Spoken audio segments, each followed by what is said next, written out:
Michel. Salut Julien. Comment ça va? Très bien, et toi? Bah écoute, très bien. Je sais pas si j'ai pris le chemin le plus rapide pour venir, mais en tout cas, je suis là. Il y a sûrement mieux, mais bien d'être là. Est-ce que tu peux nous présenter le lieu dans lequel on se trouve aujourd'hui? On est dans la vallée des 7 châteaux, à Zimmern, 7 fontaines, près de la Aiche. Et c'est ici que je passe un peu de temps pour faire de la pêche, pour se revigorer. On se rapproche de l'eau? On y va.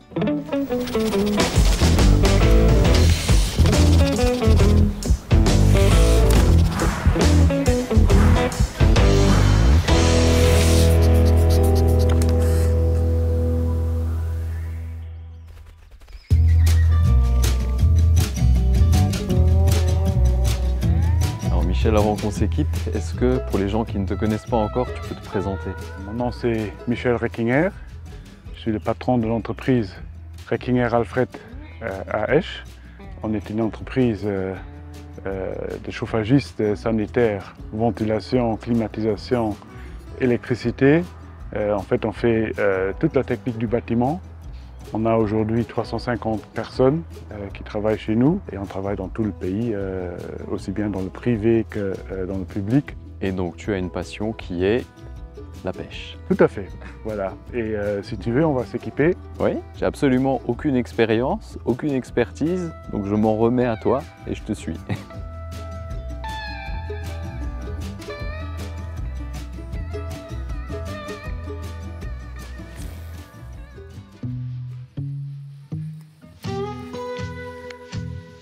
Comment t'es venue la passion de la pêche, si on peut appeler ça une passion? C'est sûrement une passion, c'est comme beaucoup dans ma famille, c'est la famille, donc c'est la tradition. Je l'ai fait avec mon grand-père, je l'ai fait avec mon père, donc tout naturellement, donc je suis venu, quand mon père ne pouvait plus pêcher, donc je suis revenu et je suis resté. Qu'est-ce que tu apprécies le plus? C'est le calme, c'est la nature, la beauté de la nature. C'est le côté sportif, mais aussi ça peut être très stressant. Donc si on attrape plus des arbres que des poissons, donc on est vraiment stressé. Mais c'est quand même différent du travail. Donc c'est le soir, quand on est ici, le travail est complètement sorti de la tête et on se concentre sur ce qu'on fait ici, c'est de pêcher. Donc tu parlais du côté stressant que peut avoir la pêche par moment. Mais je crois que dans ton activité, au sein de la gestion de l'entreprise, il y a aussi beaucoup de facteurs de stress, particulièrement les dernières années. On peut parler d'inflation, on peut parler de difficultés à s'approvisionner en matières premières, etc. Comment est-ce que tu fais face à tous ces facteurs? Effectivement, depuis Covid, c'est souvent surtout de la réaction à des nouvelles donnes. Ce qui nous a fait, et encore aujourd'hui, il nous fait très mal, ça c'est l'inflation, la hausse des prix, les coûts ont explosé et les marges ont fondu et on va faire plein de chantiers en perte, ça c'est clair. Mais bon, il faut continuer, il faut challenger et c'est pour ça des fois c'est bien de revenir ici et de se vider la tête. Et tu disais que tu avais découvert la pêche avec ton grand-père. Reckinger, c'est aussi une entreprise, et c'est surtout une entreprise familiale, traditionnelle. Comment est-ce que tu es arrivé à prendre la tête de l'entreprise? Reckinger a fêté 111 ans l'année passée. Elle a été créée en 1911 par mon arrière-grand-père, qui lui était ingénieur de formation et il a ouvert, moi j'appelle ça un magasin de quincaillerie industrielle. Et à l'époque, il travaillait beaucoup pour les entrepreneurs locaux et pour l'Arbet surtout. Et il est mort très tôt, donc il est mort en 17. Et c'est Marie-grand-mère, Marie-Gillen et sa sœur qui ont repris les rênes. Donc en principe, pendant 10 ans, les deux femmes étaient, je dirais, les premières femmes entrepreneuses du Luxembourg. Et jusqu'à l'âge de 18 ans de mon grand-père, où il a repris l'entreprise. Il faut aussi dire que 18 ans, à l'époque, on était majeur à 21, donc il a eu une dérogation pour pouvoir reprendre l'entreprise. Et c'est lui qui a fait sa maîtrise en chauffage, sa maîtrise en sanitaire. Donc il a modifier l'entreprise d'une entreprise de quincaillerie de vente dans une entreprise d'installation. Avec ma grand-mère ensemble, ils ont géré ça pendant la Deuxième Guerre mondiale jusque dans les années 60 où mon père et mon oncle sont rentrés dans l'entreprise. Mon père ingénieur de formation et mon oncle avec une maîtrise chauffage. Et c'est là que l'entreprise a pris un certain essor. À Esch, on a participé à la construction de l'hôpital, on a participé à pas mal de gros chantiers jusqu'en 1993 où moi, qui a fait mes études à Zurich aussi en ingénieur mécanique, avec derrière encore des études supplémentaires en économie, en management. Je suis rentré dans l'entreprise et c'est depuis ce moment-là, en 1993, que l'entreprise a évolué et est arrivée à ce qu'elle fait aujourd'hui. C'était une décision naturelle pour toi et ton père de te laisser prendre les rênes? C'est vraiment qu'à la fin de mon deuxième diplôme, qu'il m'a demandé, voilà, maintenant, qu'est-ce qu'on fait? Tu viens, tu veux venir? Et là, je dis oui, je veux venir, on va essayer. Et ça a super bien marché avec mon père, donc il m'a introduit dans l'entreprise, mais aussi dans le secteur.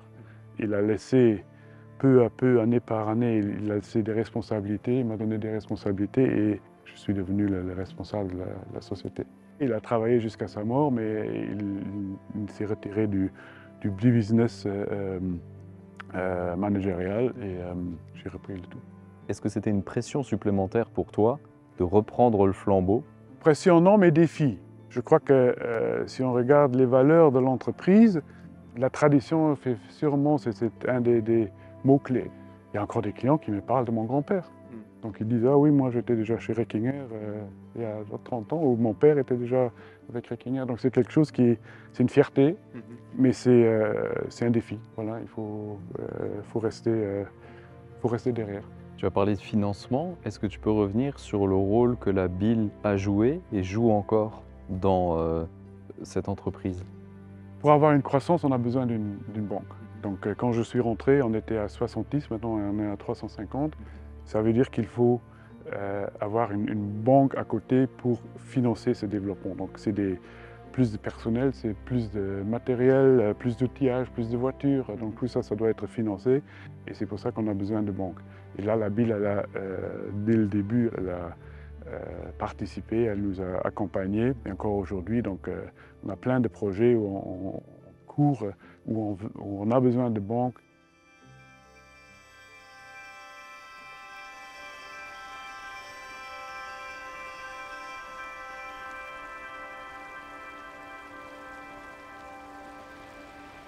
Tout à l'heure, tu nous as expliqué la manière dont tu avais repris les rênes de l'entreprise. Il y a un chiffre dont on avait eu l'occasion de discuter un petit peu, c'est que la plupart des entreprises ne passent pas le cap de la 3e génération. Ouais. Comment tu expliques cela? La raison, c'est la famille. Donc comment est-ce qu'on gère une succession dans la famille? Mon père avait un frère et une sœur. Nous, on était 3 à la maison. J'avais 6 cousins et cousines. Et mon père et mon oncle, ils ont dû faire un partage juste. Et faire un partage juste, c'est pas facile. Et je le sais, ça a pris 10 ans pour mon père d'organiser ce partage, que tout le monde ait une partie du gâteau. Moi et mon cousin sont rentrés dans l'entreprise. On a eu cette opportunité de faire notre vie avec l'entreprise et les 6 autres cousins et cousines, ils ont dû ils ont eu de l'argent pour avoir leur part du gâteau et tout ça, ça doit s'organiser. Et c'était pas facile, mais ils ont réussi.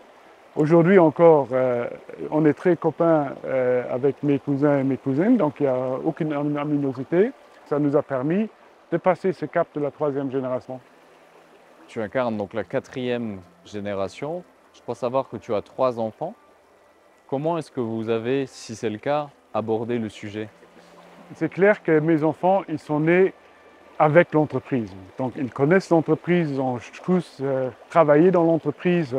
Sur les chantiers, ils sont venus avec, donc dans les vacances. Et je leur donnerai l'opportunité aussi d'intégrer l'entreprise. Tous les 3 savent qu'il n'y a aucun stress. Ils peuvent le faire, mais ils n'ont pas, ce n'est pas une obligation. Donc pour le moment, ils sont en train d'étudier, de faire leurs études. Le plus âgé a déjà dit qu'il aurait un intérêt, tant mieux, mais qu'il finisse ses études. Et moi, je suis ouvert à les reprendre dans l'entreprise. Mais naturellement, s'ils veulent faire autre chose, s'ils trouvent un autre chemin, ils doivent faire leur vie. L'entreprise a bien grandi. Vous êtes maintenant à plus de 350 collaborateurs. Une des clés aussi, c'est la capacité d'expansion. Et je crois savoir qu'en début d'année, tu as repris les activités de l'entreprise Ascal pour te développer dans l'est du pays. Est-ce que tu peux nous en dire un peu plus et la manière dont ça s'est fait? Aujourd'hui, le plus grand problème au Luxembourg, à part le logement, c'est le trafic. Donc, envoyer quelqu'un à Diekirch pour faire un dépannage, souvent il passe plus de temps sur la route que faire son dépannage. C'est pour ça qu'on a trouvé une expansion externe. Donc, la première maintenant à Echternach avec Ascal, une entreprise d'une quinzaine, d'une vingtaine de personnes, où maintenant notre savoir-faire et leur incrustation dans la région font qu'on pourra faire évoluer dans l'est du pays le non-réquinière. C'est une belle symbiose et ça fonctionne bien. Alors la symbiose est beaucoup moins parfaite entre le matériel que tu m'as confié et moi-même, parce que là, regarde ce que je viens de faire. Donc, Bien, je vais t'aider. je vais me mettre un peu à l'écart. On se retrouve après. Hein. D'accord. Profite du fait qu'on soit dans un cadre aussi magnifique pour parler un peu de RSE. L'entreprise Rekinger est labellisée entreprise socialement responsable depuis 2016. Est-ce que tu peux revenir sur la manière dont ça s'est fait et les valeurs que tu veux transmettre à travers ce label? Dans les questions que tu as posées, intrinsèquement, j'ai déjà répondu. J'ai répondu la tradition, donc on a 100 ans et on veut encore avoir 100 ans de plus. On a parlé qualité, très important. Et j'ai parlé équité avec les enfants, mais je crois RSE, c'est l'équité avec la société.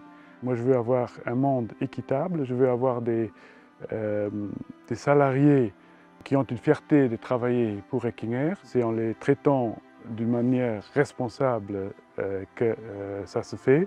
Je veux avoir des clients satisfaits, je veux avoir des clients qui eux aussi embrasent cette volonté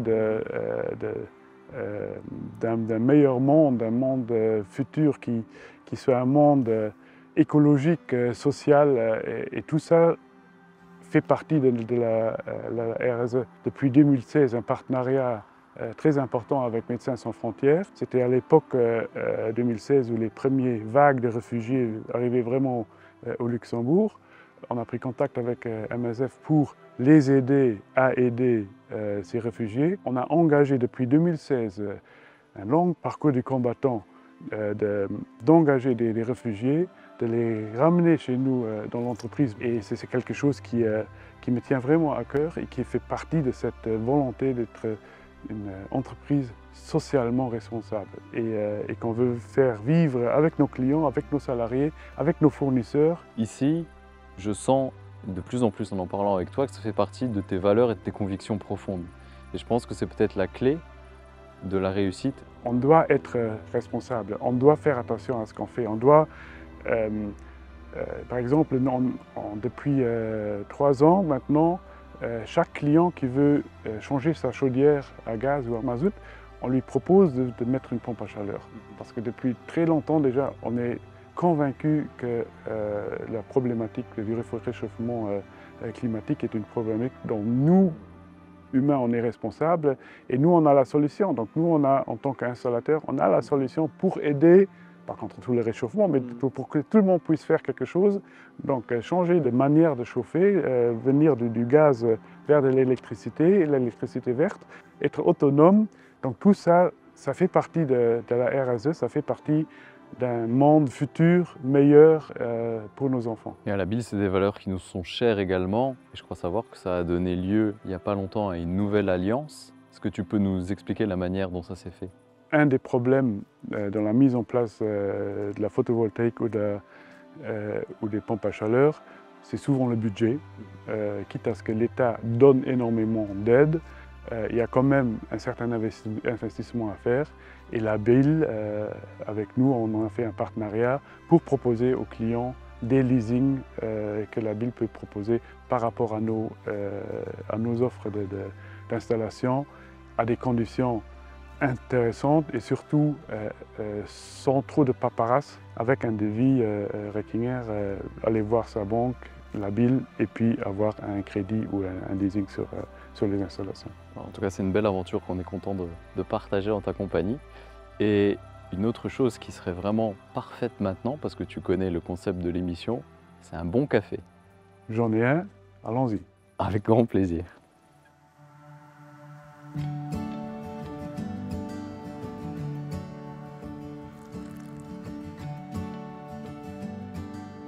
Tu es membre de la Fédération du génie technique depuis 1995. Tu as été président de la Fédération des artisans, dont tu es maintenant le vice-président, mais surtout tu es président de l'UEL. Est-ce que tu peux nous parler un petit peu de ce mandat? L'UEL représente les entreprises dans le secteur de l'emploi, de la sécurité santé et de la fiscalité, et participe à toutes les grandes discussions avec les partenaires sociaux, donc syndicats et gouvernements, typiquement tripartite ces dernières années, pour trouver les bonnes solutions à la bonne continuation de l'économie luxembourgeoise. Je crois que ça, c'est ce qu'on fait. Donc on essaye de donner notre input à la politique pour dire ce qu'on attend d'eux pour que l'économie puisse progresser, pour qu'on ait cette économie qui supporte en principe tout ce qu'on a au Luxembourg. On a la meilleure sécurité sociale, on a les pensions les plus hautes, on a plein de gratuités dans plein de domaines, et tout ça, ça doit se payer. Et c'est l'économie qui le paye. Et voilà, nous on essaye d'orienter la politique pour que l'économie puisse tourner afin de garder de garder ce qu'on a jusqu'à aujourd'hui. Au vu de la diversité du patronat que tu représentes, est-ce que c'est parfois difficile de se faire entendre? De se faire entendre, non. Ce qui est parfois difficile, c'est qu'on représente l'hôtellerie, les restaurants, l'artisanat, le commerce, l'industrie, les banques, les assurances. Donc c'est vraiment très vaste et il faut trouver le bon dénominateur commun pour avoir une seule voix. Tu sembles épanoui en tout cas dans ce que tu fais et bien aligné avec toutes tes attributions. Oui, j'aime bien ce que je fais. Oui. Si on se projetait un petit peu dans le passé, si tu te revoyais enfant maintenant, quel conseil est-ce que tu te donnerais ou quel message tu te donnerais? De ne pas croire de pouvoir tout faire tout seul, mais toujours essayer de s'entourer avec les bonnes personnes, parce qu'on avance beaucoup plus vite si on est à plusieurs que si on est tout seul. Et je crois que c'est quelque chose, avec l'âge que j'essaye de le faire, je le fais depuis longtemps, mais j'aurais dû le faire peut-être encore plus en étant jeune, de ne pas croire qu'on sait tout faire tout seul, mais de vraiment de faire avec les autres, de donner de la confiance avec des autres, de donner de la responsabiliser aussi à d'autres. Encore une fois, parce qu'à plusieurs, on est plus fort et on avance plus vite. C'est un très beau message pour finir. Je te remercie de nous avoir accueillis ici dans cette parenthèse de calme. C'était vraiment agréable et je te souhaite une excellente continuation. Merci beaucoup.